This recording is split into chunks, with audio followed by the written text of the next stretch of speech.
Hey, coucou les chabadous, je suis Christian Clavier. Vous m'avez peut-être déjà vu dans des films comme Iron Man où je suis une légende. Mais si je suis ici, c'est toujours pas pour vous parler de mes films, mais pour vous parler de ceci. Un T1 SO23 de 1960 qui vient des States et qui possède une particularité qui empêchera son propriétaire actuel d'aller au paradis. Je vais y venir après. Oui, maintenant les plaques sont cachées parce qu'il y a des petits malins qui cherchent les plaques qui par la suite ne veulent pas donner de certificat pour l'homologation. Donc maintenant, chacun chez soi. Bref. Donc style patina.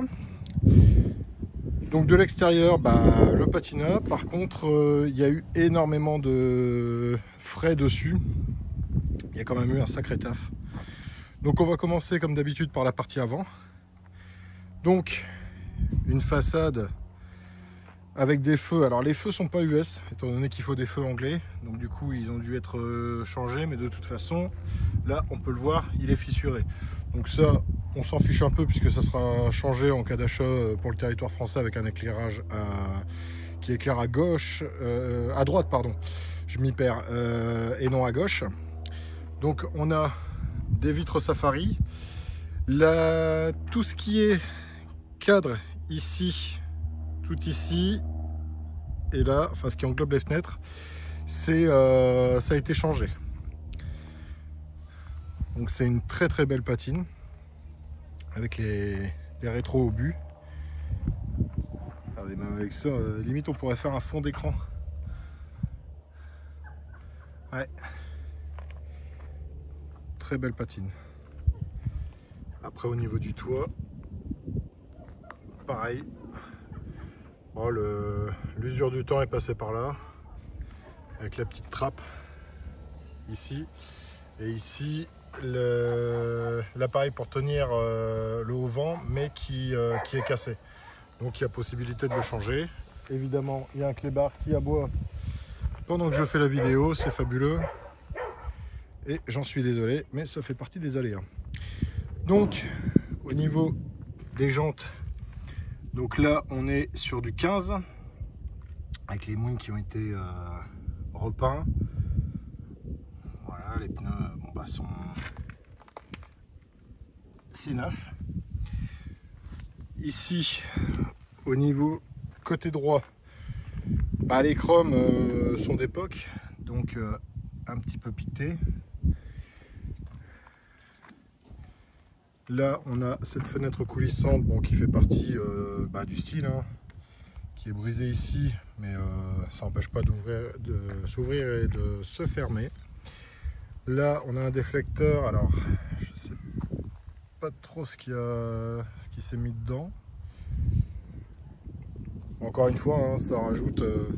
Alors, je ne me sers pas de la patine comme excuse pour vous présenter une ruine. C'est loin d'être une ruine, et vous allez comprendre pourquoi déjà une fois qu'on sera à l'intérieur. Donc ici, il y a aussi une grande galerie à l'arrière, pour pouvoir mettre la roue de secours notamment. Ici, on voit bien, le bois n'a pas absorbé d'eau. Niveau étanchéité, c'est plutôt sympa. Même, on voit que les joints ici, c'est des joints neufs. Voilà. Donc, il y a un petit boudin ici, mais par contre les autres, ils ont foutu le camp. Voilà. Donc on a deux pop-out ici, là où il y a les autocollants. Bon, les joints sont avec le style du patina, encore une fois, avec le fameux Jesus is my airbag. Et comme vous pouvez le voir, il est légèrement rabaissé. On va laisser la voiture passer. Voilà. Il est légèrement rabaissé, mais Si on regarde bien au niveau de la roue arrière, en fait vous avez toute la bande de roulement qui est en contact avec le sol. Il n'y a pas de carrossage négatif. Comme ça vous évite de bouffer les pneus à une vitesse grand V. J'en sais quelque chose. Et en fait c'est tout un système ici qui a été mis en place. Et ça c'est le dessous.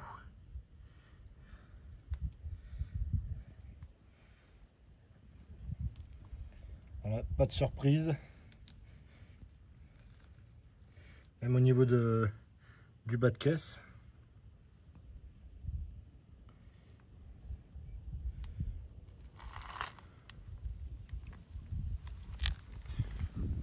Bon, léger choc ici, on peut le voir, c'est au niveau du passage de roue. Petit renfoncement, mais après, c'est pas non plus qu'un petit décollement du fait de ce choc-là. Mais encore une fois, il n'y a pas de rouille perforante ou autre.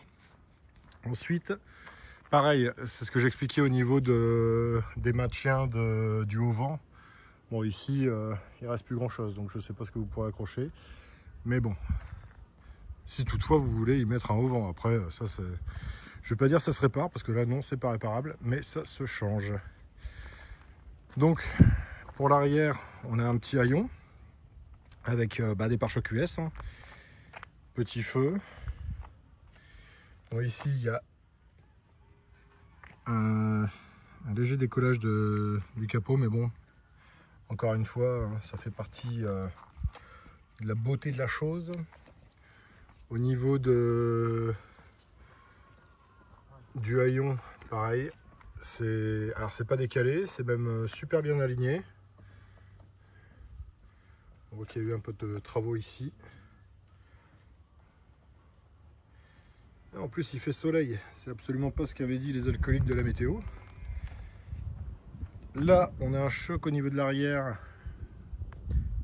mais bon, c'est pas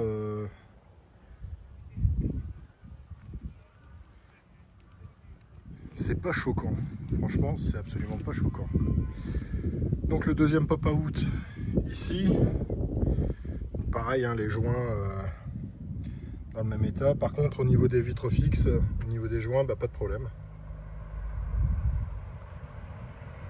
Voilà, je refais encore un petit tour du toit. Ah, même la galerie est raccord avec le bus. Ouais, il est chouette. Donc voilà, on voit bien que c'est pas, il n'y a pas de carrossage négatif. Je vais vous montrer ici en dessous. Hop. Donc là, il y a eu un peu de boulot, hein. On peut le voir. Toute cette partie-là, il y a un peu de taf. Et j'essaie de me contorsionner dans la boue. C'est pas évident.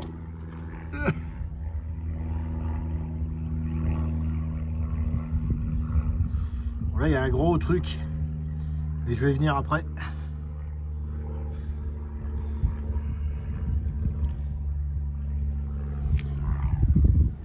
Et voilà, pareil au niveau des marchepieds, ça n'a pas été bouffé. Alors là, la portière est bien fermée. On peut le voir. Mais au niveau de la portière, il y a quand même un gros décalage. Bon, après, avec l'état général du véhicule, c'est pas choquant, quoi.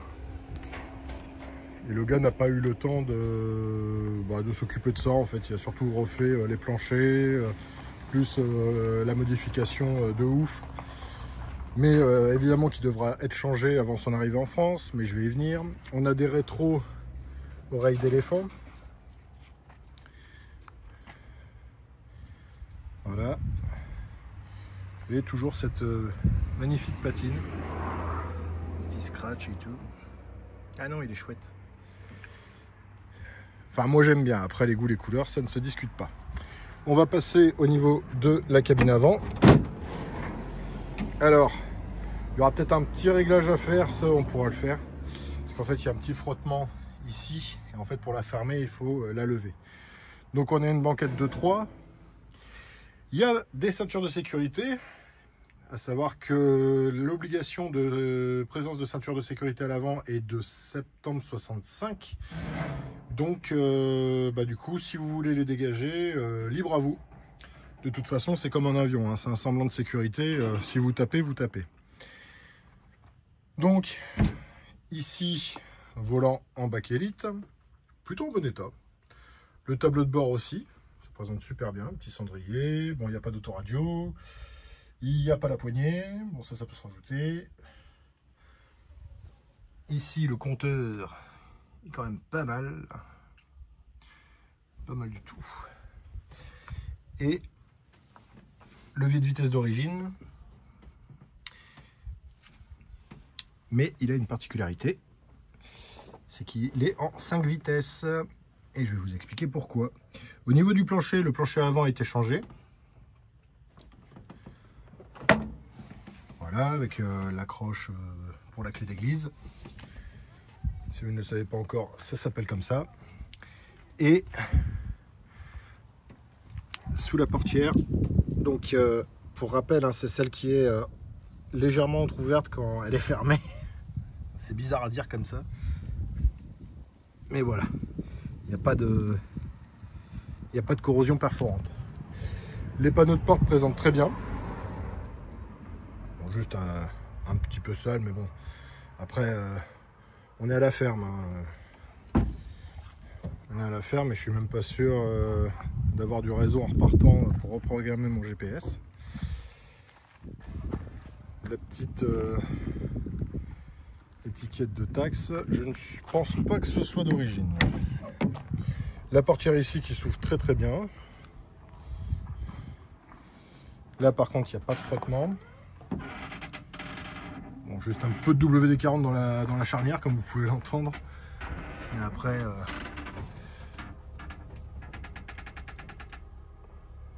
voilà. Le plancher de ce côté, même état, puisqu'il a été changé. Alors, hop. Voilà. Et pareil, sous la portière. Hop. Et pas de corrosion perforante ou quoi que ce soit. C'est impeccable. On va laisser madame passer avec sa Fiat 500. Alors, hop, on ferme, on passe à l'arrière. Alors, SO23 original, hein. Donc là, au moins, je vous fais la visite. Si la deuxième portière veut bien s'ouvrir, ouais, elle veut bien s'ouvrir. Parfait. Ouh. Donc, deux banquettes, une en face de l'autre, convertible en lit. Avec la table ici qui se rabat, on peut voir les charnières là-bas dans le fond. Ici, on a la penderie avec petite fermeture. Voilà, hop. Voilà, donc il a été isolé, hein, aussi. Voilà, avec les deux petits porte-manteaux dans le fond. Et ici, penderie. Alors, les rideaux ne sont pas avec, mais comme vous pouvez le voir, vous avez les barres originales pour le support et même ici le petit élastique pour pouvoir le coincer et bien fermer. Donc après, c'est pas ce qu'il y a de plus compliqué de trouver du tissu de cette couleur là pour faire les rideaux. Donc ici, hop, à l'ancienne. Alors, voilà. L'intérieur de dessous la banquette, une petite porte de souris.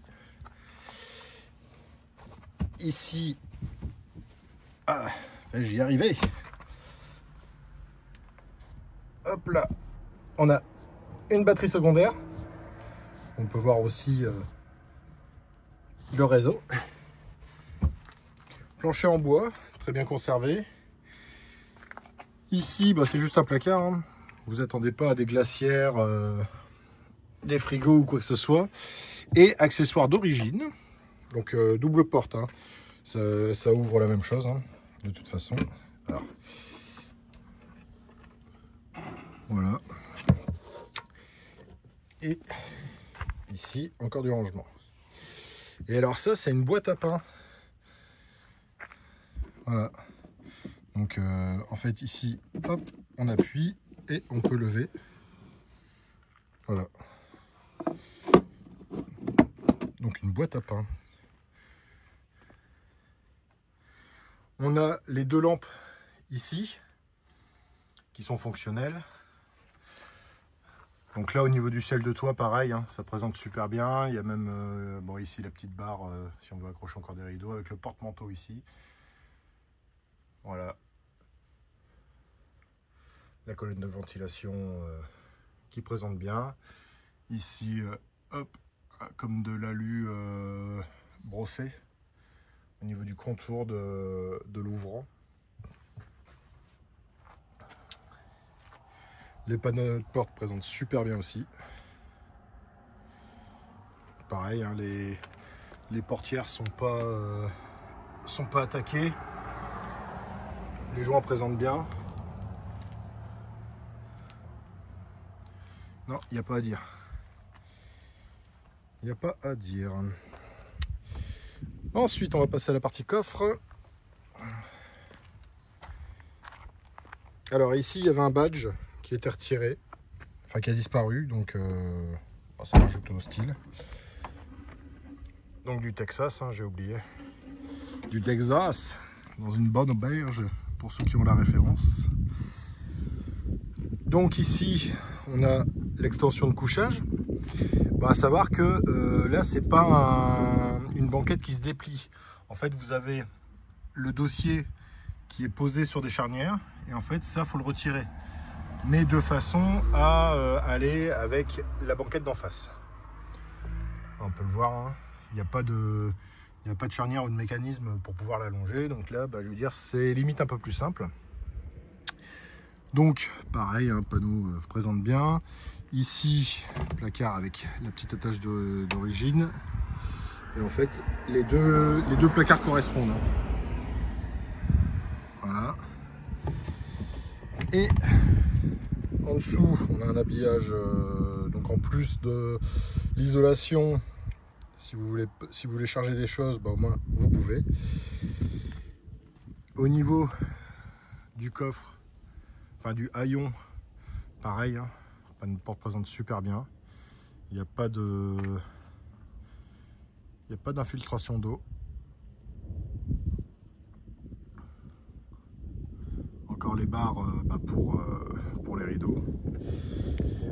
Et on va passer à la partie moteur. Mais avant, je vais d'abord le démarrer. Ce qui risque d'en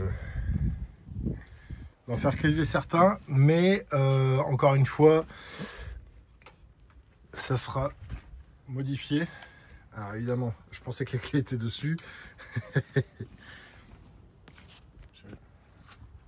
Alors, hop, on vient de me passer les clés. On met la clé, on tourne.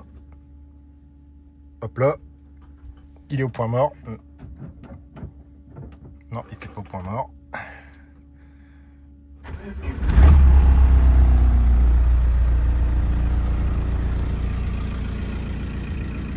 Mais dites-moi, ça fait pas un bruit de 4 à plat? Ça fait même un bruit bizarre. Et attention, bah, si ça peut provoquer quelques crises cardiaques chez certains, alors, il n'y a pas de truc pour tenir le capot. Et voilà, diablerie.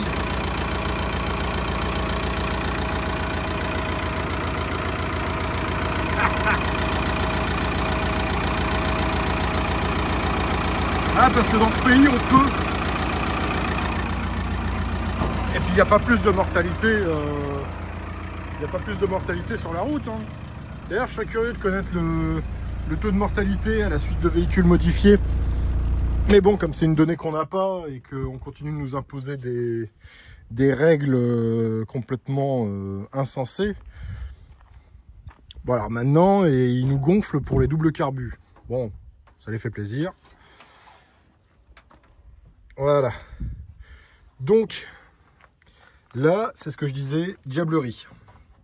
Diablerie dans le sens où c'est un moteur de Passat 150 chevaux TDI. Donc c'est un T1 diesel pour l'instant.